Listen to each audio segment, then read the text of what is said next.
So here it is, one of them high bikes, and it's enduro.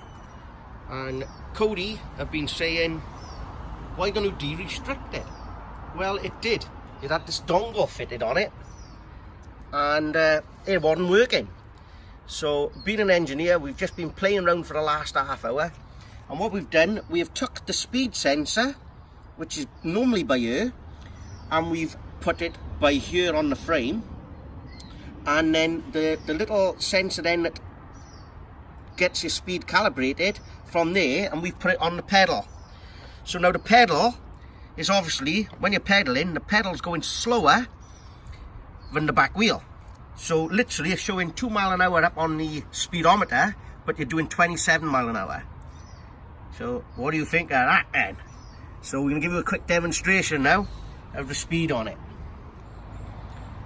So this bike used to cut out at 15 mile an hour, but now it's just going and going and going.